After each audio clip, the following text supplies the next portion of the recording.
Imagine करो 2026 का दिसंबर का महीना चल रहा है और आप अपने गोल्स को देखते हो। ये वही गोल्स हैं जो कि आपने 2026 के स्टार्टिंग में लिखे थे और आप देखकर खुश हो रहे हो, आपको प्राउड महसूस हो रहा है क्योंकि आपने जितने भी गोल्स लिखे थे वो सारे के सारे गोल्स आप अचीव कर चुके हो। वो जो एग्जाम के अंदर आपने मार्क्स लिखे थे उससे ज्यादा मार्क्स आप अचीव कर चुके हो। वो जो आपने हेल्थ रिलेटेड गोल्स लिखे थे वो सारे गोल्स आपके पूरे हो चुके हैं और अब आपको खुद के अंदर बहुत ज्यादा प्राउड महसूस हो रहा है। बट एक मिनट, अब आंखें खोलो और इमेजिन करो, क्या सच में ये गोल्स तुम अगले कुछ महीनों के अंदर दिसंबर तक कंप्लीट कर भी सकते हो या फिर नहीं? तो आंसर है नहीं। पता है क्यों? क्योंकि ये जो गोल्स हैं, ये जो रेजोल्यूशंस हैं, ये तो तुम हर बार लेते हो। 2025 में भी कितने रेजोल्यूशंस तुमने लिए थे, लेकिन फिर भी दिसंबर आते आते क्या तुम उन गोल्स को, उन रेजोल्यूशंस को पूरा कर पाए? तो आंसर आएगा नहीं, बिल्कुल नहीं कर पाए। और ये तुम्हारी अकेले की प्रॉब्लम नहीं है। एक रिसर्च ये बताती है कि 95% लोग जो कि ये रेजोल्यूशंस लिखते हैं वो लोग अपने गोल्स को कंप्लीट ही नहीं कर पाते और फिर ये सोचते हैं कि अब हम इन गोल्स को अगले साल कंप्लीट करेंगे। तो आखिर सवाल ये आता है कि आखिर इतनी बड़ी प्रॉब्लम इतने सारे लोगों के साथ हो क्यों रही है? इसके साइंटिफिक रीजंस क्या हैं और साइंस की मदद से आज मैं इन सारे रीजंस के सॉल्यूशंस भी बताऊंगा जिसकी मदद से आप अपने इन गोल्स को अचीव कर पाओगे। It's a new year, a fresh start. But let's be honest, is it actually new? Or are you just carrying an old brain into a new calendar? Think about last year. You started with the same fire. But within 14 days, the fire went out. New Year's resolutions often feel like the treadmill that keeps you running without any progress because over and over people will be like, I'm going to the gym, and then they don't.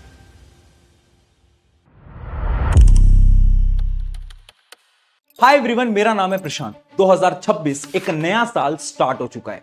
क्या लगता है इस साल के अंदर क्या तुम अपने जितने भी ये जो तुमने ड्रीम्स देखे हैं, ये जो तुम्हारे रेजोल्यूशंस हैं, क्या तुम इस साल के अंत तक इन सारे ड्रीम्स को अचीव कर पाओगे? क्या लग रहा है? क्योंकि रिसर्च के हिसाब से तो सिर्फ 5% ऐसे लोग होते हैं जो कि अपने रेजोल्यूशंस को कंप्लीट कर पाते हैं, जबकि 95% लोग इन रेजोल्यूशन को कंप्लीट नहीं कर पाते और आधे ही रास्ते में हार मान जाते हैं। अब अगर तुम्हें इन 5% लोगों के अंदर आना है ना, तो सबसे पहले आपको साइंटिफिकली ये समझना पड़ेगा कि ये जो दिमाग है ये आखिर तुम्हें बेवकूफ कैसे बनाता है और तुम्हें आखिर इन गोल्स को अचीव करने से पहले रोकता कैसे है। उसके बाद इन सारी चीजों के मैं सॉल्यूशन भी बताऊंगा एक एक करके। लेकिन सबसे पहले समझते हैं कि उन 5 फेजेस के बारे में जिससे दिमाग तुम्हें इन सारे गोल्स को अचीव करने से रोकता है। सबसे पहले कहानी स्टार्ट होती है द फेज नंबर 1, जिसका नाम है द वेग गोल ट्रैप। यानी जब भी हम ड्रीम्स देखते हैं, यानी हम सपने देखते हैं, वो भी साल की शुरुआत में, तो ड्रीम्स हैं, वो गोल नहीं है। ड्रीम्स और गोल में एक बहुत बड़ा फर्क है। फॉर एग्जाम्पल, अगर मुझे किसी एग्जाम को क्रैक करना है या फिर मार्क्स अच्छे लेकर आने हैं या फिर एक अच्छी फिट बॉडी बनानी है, तो वो मेरा एक ड्रीम होगा, वो गोल नहीं है। गोल एकदम डिफरेंट चीज है और इसी की वजह से बहुत सारे लोग अपने इन ड्रीम्स को, इन गोल्स को अचीव नहीं कर पाते। इन सारी चीजों का सलूशन मैं आपको आगे बताऊंगा। फिर आता है फेज नंबर 2, जो कि है मोटिवेशन। साल की शुरुआत में हर एक इंसान बहुत ज्यादा मोटिवेटेड होता है और उसी मोटिवेशन की वजह से वो कुछ ही दिनों में हार मानने लगता है। फॉर एग्जांपल, साल की शुरुआत में टाइम टेबल तो हर कोई बनाता है कि आज 4 घंटे पढ़ेंगे, आज 6 घंटे पढ़ेंगे, आज 10 घंटे पढ़ेंगे, लेकिन कितने दिन आखिर तुम उस टाइम टेबल को फॉलो कर पाते हो? मुश्किल से 5 दिन, 7 दिन या फिर ज्यादा से ज्यादा 10 दिन। 10 दिन के बाद ये जो दिमाग है ये हार मान जाता है और इसी मोटिवेशन की वजह से तुम जल्दी हारने लगते हो। इसके सोल्यूशन के बारे में भी आगे डिस्कस करेंगे। फिर स्टार्ट होता है द फेज नंबर 3, जो कि है डिस्ट्रैक्शन फेज। यानी आपकी जो मोटिवेशन है ये तो गायब हो चुकी है, अब आप किसी भी छोटी से लेकर बड़ी चीज से इजीली डिस्ट्रैक्ट हो जाओगे।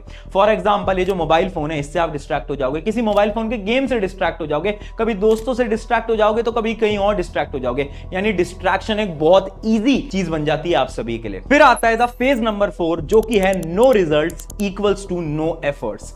यानी होगा क्या, इमेजिन करो, मैंने सोचा था कि मैं बहुत फिट बॉडी बनाऊंगा, मैं 15 दिन जिम भी गया, लेकिन 15 दिन बाद ना मुझे कोई एफर्ट्स नहीं दिखे, यानी मेरे बॉडी के अंदर मुझे ज्यादा चेंजेस नहीं दिखे, जिसकी वजह से जो दिमाग है ना ये मुझे बेवकूफ बनाएगा कि यार कोई रिजल्ट्स नहीं दिख रहे, ऐसा कर, तू मेहनत करना बंद कर दे, एफर्ट्स करना बंद कर दे। और होगा क्या, धीरे धीरे धीरे मैं जितने भी एफर्ट्स लगा रहा था मैं वो करना भी बंद कर दूंगा। और फिर आता है द फाइनल फेज, जो कि है लो एनर्जी या फिर गिव अप फेज। यानी अब होगा क्या, 30 दिनों के अंदर ये जो आपके शरीर है ये थोड़ा टायर होने लगेगा और फिर अंदर से आवाज आएगी कि यार गिव अप कर देते हैं, छोड़ देते हैं, अब अगले साल देखेंगे, जो होगा अगले साल देखेंगे, आज के लिए तो बस खत्म करते हैं। और ये जो 5 फेजेस हैं, इन 5 फेजेस के अंदर आप सिर्फ 30 दिन में अपने ये जो आपके गोल्स थे, जो आपके ड्रीम्स थे, इन सारे गोल्स, सारे ड्रीम्स को भूल जाते हो। और फिर अगले साल फिर ये शुरुआत होती है, फिर आप जनवरी में सोचते हो और मात्र 1 महीने के अंदर वो सारे गोल्स वापस से गायब हो जाते हैं। अगर आपके साथ भी ये कभी ना कभी हुआ है तो पहले तो कमेंट में यस जरूर लिखना, अगर नहीं हुआ तो कमेंट में नो भी जरूर लिखना। बट अगर हुआ है तो ये जो 5 स्टेप्स है ना, इन 5 स्टेप्स को हमें एक एक करके तोड़ना पड़ेगा और इसके साइंटिफिक सोल्यूशन हमें समझने पड़ेंगे। सबसे पहले बात करते हैं द फेज नंबर 1, द वेग गोल ट्रैप। समझाता हूं। देखो, ये जो गोल है और ये जो ड्रीम है, इनके बीच में ना एक बहुत बड़ा फर्क है। फॉर एग्जाम्पल, अगर मुझे कोई एग्जाम क्रैक करना है तो वो ना मेरा एक गोल नहीं है, वो मेरी एक ड्रीम है। जबकि गोल ये पता है कब बनेगा, जब मैं ये सोचूंगा कि हाँ मुझे एग्जाम क्रैक करना है, मैं कैसे क्रैक करूं। इस एग्जाम को क्रैक करने के लिए मुझे डेली 4 या 5 घंटे पढ़ना पड़ेगा। कैसे पढ़ना पड़ेगा, कौन सी किताबें पढ़नी पड़ेंगी। और इसका एक और एग्जांपल मैं आपको देता हूं। इमेजिन करो मुझे एक बहुत फिट बॉडी बनानी है। अब ये क्या है, ये मेरा एक सपना है ना। अब ये गोल कब बनेगा, जब मैं एक रोड मैप बनाऊंगा कि ठीक है, अगर मुझे एक अच्छी बॉडी बनानी है तो डेली मुझे शाम को 1 घंटा जिम जाना ही पड़ेगा और उसकी एक चेकलिस्ट में बना लूंगा। और डेली जब मैं उन चीजों को अचीव करूंगा तो उस चेकलिस्ट पे मैं टिक करूंगा। अब ये करना पता है क्यों इंपॉर्टेंट होता है, क्योंकि ये जो आपका दिमाग है ना, ये थोड़ा डिफरेंट तरीके से काम करता है। इस दिमाग को ना गोल समझ आते हैं, सपने समझ नहीं आते। यानी जब आप गोल बनाते हो और वो जो गोल हैं वो अचीवेबल होते हैं, तो आपका जो दिमाग है ये आपको मोटिवेटेड फील कराता है और आप उस काम के प्रति ज्यादा मोटिवेशन से लग पाते हो। इसका एक बहुत जीता जाता एग्जाम्पल है जो कि है माइकल फिलिप्स। माइकल फिलिप्स एक ऐसे इंसान है ना जिसके पास ओलंपिक्स में सबसे ज्यादा गोल्ड मेडल हैं। और उन्होंने अपने बहुत सारे इंटरव्यूज के अंदर, इवन उनके कोच ने एक बात बोली है कि जो माइकल फिलिप्स है ना, ये ड्रीम नहीं देखते थे, ये नहीं सोचते कि मुझे तो ये जीतना है, वो ये नहीं करते, वो डेली गोल्स बनाते हैं।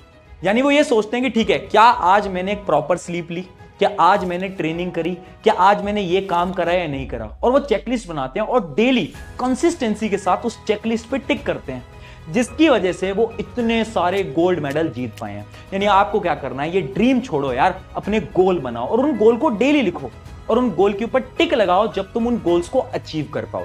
तो ये था आपके पहले फेज को तोड़ने की टेक्निक। अब आता है द फेज नंबर 2, मोटिवेशन। अब ये जो मोटिवेशन है ना, ये एक बहुत बड़ी प्रॉब्लम है। इससे होता क्या है ना, आप शुरू में तो बहुत मेहनत करते हो जिसकी वजह से आपकी बॉडी थक जाती है। अब इसी चीज को मैं एक एग्जांपल से समझाता हूं। एक एग्जांपल लेना, आपके पास एक गाड़ी है, आपको गाड़ी से एक दूसरी जगह में जाना है, लेकिन आपके पास सिर्फ 2 लीटर पेट्रोल है। अब अगर आप शुरू में मोटिवेटेड होकर उस गाड़ी को बहुत तेज स्पीड पे चलाओगे तो होगा क्या, उस गाड़ी की एवरेज गिर जाएगी और थोड़े डिस्टेंस में आपका पेट्रोल खत्म हो जाएगा। लेकिन वहीं पर अगर आप उस गाड़ी को एक नॉर्मल स्पीड पे चलाओगे तो शायद वो गाड़ी थोड़ा और लंबा चल पाए। और यही होता है हमारी बॉडी के साथ। यानी हम क्या करते हैं, शुरू में मोटिवेटेड होते हैं, सारी एनर्जी, सारी बॉडी के पेट्रोल को खत्म कर देते हैं और ज्यादा लंबा हम चल ही नहीं पाते, सिर्फ 7 से 8 दिन। उसके बाद क्या हो जाता है, हमें डिप्रेशन होने लगता है, हमें एंजाइटी होने लगती है और हमारा पढ़ने का या फिर किसी भी काम करने का मन ही नहीं करता। अब इस चीज का सोल्यूशन क्या है? इस चीज का सोल्यूशन ना एक बहुत फेमस बास्केटबॉल प्लेयर ऑलरेडी दे चुके हैं, जिनका नाम है द कॉब ब्राइन। अभी जो द कॉब ब्राइन है ना, इन्होंने ना एक इंटरव्यू के अंदर एक लाइन बोली थी, उस लाइन को बड़े ध्यान से सुनना। I do not negotiate with my self. I'm not negotiating with myself. ये बड़ी इंटरेस्टिंग लाइन है। उन्होंने ये बोला कि मुझे मोटिवेशन समझ नहीं आती, मैं ये नहीं करता कि मैं शुरू में मोटिवेटेड हूं तो ज्यादा प्रैक्टिस कर लेता हूं, नहीं, मैं डेली काम करता हूं, मैं खुद से नेगोशिएट नहीं करता। यानी मैं ये नहीं सोचता कि आज ट्रेनिंग करनी है या नहीं करनी, आज प्रैक्टिस करनी है या नहीं करनी, मैं हर रोज बिना किसी सेल्फ डाउट के प्रैक्टिस करता हूं। और यही तो सोल्यूशन है। यानी जो आपकी प्रॉब्लम है ना मोटिवेशन वाली, अरे मोटिवेशन छोड़ो, डिसिप्लिन बनाओ, हर रोज काम करो, चाहे थोड़ा थोड़ा काम करो, बट काम करना बहुत इंपॉर्टेंट है। इससे आपकी जो फेज 2 वाली प्रॉब्लम थी ये भी सॉल्व हो जाती है। फिर आता है द फेज नंबर 3, डिस्ट्रैक्शन। अभी जो फेज है ना बड़ा इंटरेस्टिंग है। क्यों? क्योंकि इस टाइम तक आपकी जो मोटिवेशन थी ना बॉडी के अंदर से, वो खत्म हो चुकी है। अब आप छोटी छोटी चीजों को लेकर डिस्ट्रैक्टेड होने लगोगे। अब इसी चीज का एक सोल्यूशन है जो कि मैं आपको रिसर्च के माध्यम से समझाता हूं। एक बार एक रिसर्च कंडक्ट करी गई थी 2009 के अंदर, जहां पर 96 लोगों को यह बोला गया कि आपको एक हैबिट बनानी है।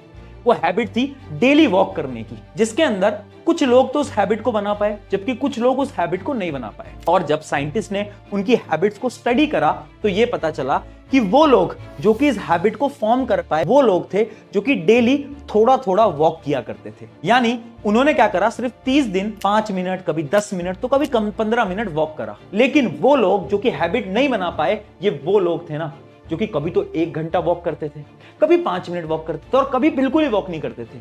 यानी अगर आपको किसी भी चीज की हैबिट लगानी है ना तो आपको वो काम डेली करना पड़ेगा, चाहे थोड़ा करो। अगर आप डेली करते हो तो हैबिट लगने लगती है। अब ऐसी हैबिट ना तुम्हें अपने डिस्ट्रैक्शंस के लगी हुई है, जैसे कि बहुत लोग हैं जो कि रात को सोने से पहले मोबाइल फोन चलाते हैं, सुबह उठते ही मोबाइल फोन चलाते हैं। अब ये हैबिट एक दिन में नहीं जाएगी। इस हैबिट को रिमूव करने के लिए तुम्हें थोड़ा थोड़ा काम करना पड़ेगा। यानी जो भी आपका गोल है ना उसके प्रति सिर्फ 1% इनपुट दो। फॉर एग्जाम्पल, अगर मुझे पढ़ाई करनी है तो आज मैं 10 घंटे नहीं पढ़ूंगा, मैं 4 घंटे से स्टार्ट करूंगा और हर रोज मैं सिर्फ 5 मिनट इंक्रीज करता हुआ जाऊंगा। और इसी को तो बोलते हैं द 5 मिनट मोर स्ट्रैटेजी। यानी सिर्फ 5 मिनट और बढ़ाते जाऊंगा और मुझे फिर पढ़ने की हैबिट लग जाएगी और ये जो डिस्ट्रैक्शन है ये भी खत्म हो जाएंगे। अब इसी चीज का एक रियल लाइफ एग्जांपल मैं आपको बताता हूं। 2003 से पहले ब्रिटिश साइकिलिंग टीम के पास एक भी गोल्ड मेडल नहीं था। उसके बाद क्या होता है, एक नए कोच आते हैं। सबको लगा था ये जो नए कोच थे ना ये ज्यादा प्रैक्टिस कराएंगे, 1 घंटे से 2 घंटे प्रैक्टिस कराएंगे, बट उन्होंने ये नहीं करा। उन्होंने क्या बोला पूरी टीम से कि हमें क्या करना है, हमें खुद को डेली 1% इंप्रूव करना है। यानी अगर मैं 1 घंटे प्रैक्टिस करता था तो अगले दिन मैं सिर्फ 1 घंटे 5 मिनट प्रैक्टिस करूंगा। और पता है रिजल्ट क्या आया? कुछ ही सालों के अंदर, ईयर 2008 के अंदर, ये वही साइकिलिंग टीम है जो कि गोल्ड मेडल जीत लेती है। यानी रीजन क्या था? रीजन था खुद को इंप्रूव करना। अब आती है 4th फेज की बारी, no result equals to no effort. और ये बहुत रियल प्रॉब्लम है, ये सबको फील होती होगी और ये सबके साथ होती भी होगी। अब इसके अंदर होता क्या है ना कि आप रिजल्ट नहीं देख पाते, जिसकी वजह से आपकी जो ब्रेन है, जो बॉडी है, ये डीमोटिवेट होती है और फिर उसके बाद आपको लगता है कि यार ये काम तो करना ही नहीं चाहिए। फॉर एग्जाम्पल, अगर मैं किसी एग्जाम की तैयारी कर रहा हूं, अब मैं पढ़ाई तो कर रहा हूं, मैं एफर्ट्स तो लगा रहा हूं, लेकिन मेरे रिजल्ट उतने अच्छे नहीं आ रहे, तो मेरे दिमाग को लगेगा कि यार रिजल्ट तो आ ही नहीं रहे, तो इतनी मेहनत करके, इतनी पढ़ाई करके फायदा क्या है? और कुछ ही दिनों में मैं पढ़ना बंद कर दूंगा, मेरे पढ़ने से इंटरेस्ट चला जाएगा। अब इस चीज का सोल्यूशन क्या है? सोल्यूशन बहुत सिंपल है, हमें ना खुद को रिवॉर्ड देने पड़ेंगे ताकि हमारे दिमाग को लगे कि अच्छा रिवॉर्ड मिल रहा है, चलो फिर तो ये काम कर सकते हैं। और फिर आता है द फाइनल फेज जो कि है लो एनर्जी या फिर गिव अप फेज। देखो होता क्या है ना, 90% लोगों के साथ ये प्रॉब्लम है कि शुरू के 10-15 दिन तो हो जाता है, पर 10-15 दिन के बाद एनर्जी कम महसूस होती है बॉडी के अंदर ना, ऐसा लगता है कि ये तो हो ही नहीं पाएगा, गिव अप करने का मन करता है। होता है नहीं? इसका कैसे? और अगर वीडियो में यहां तक पहुंचे हो तो कमेंट में मुझे जरूर बताना। चलो 2026 को अपना कमबैक ईयर बनाते हैं, अपना खुद का साल बनाते हैं। शुक्रिया एवरीवन। अगर वीडियो अच्छी लगी है तो अपने एक दोस्त के साथ जरूर शेयर करना। मेरा नाम है प्रशांत, मिलते हैं नेक्स्ट वीडियो के अंदर।